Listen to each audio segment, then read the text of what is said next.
Hey y'all, it's time for our next mental health medical minute.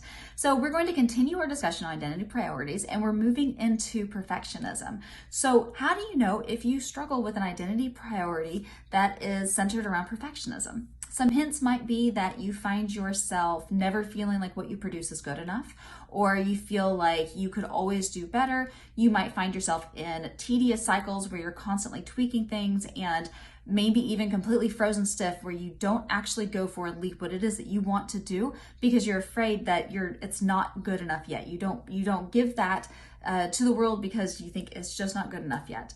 And those are all good signs that maybe we need to focus a little bit, refocus ourselves in our perception of perfectionism. So the first thing to know is that perfectionism does not exist.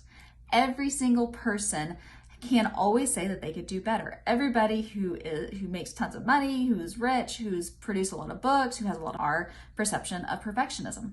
So the first thing to know is that perfectionism does not exist. Every single person can always say that they could do better. Everybody who makes tons of money, who's rich, who's produced a lot of books, who has a lot of followers, they could always do more. They could always make more money, have more followers, produce more books, inspire more people. The list goes on. So just knowing that perfectionism doesn't exist. You're never going to hit perfectionism.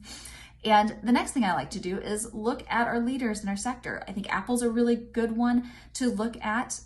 How many times do they put an iPhone out and it has tons of bugs? They've never really put out a perfect iPhone where it works perfect for everything. And yet they just grow and they move and they develop and fix things as they go. So the last and most important thing that I like to bring to people's attention on helping them overcome perfectionism is the teachings that we have in the Bible. So Matthew 6:26 tells us that the birds in the sky, they do not sow or reap, yet our Lord still provides for them. And are you not much more valuable than them? So this goes to show us that He is in control. And if it doesn't work out the way it's supposed to, that's okay, because someone who is perfect is in control and He'll fix it for you. As long as you're following in Him, He will guide you and lead you through it. So just keep your focus on Him and it will prosper for you.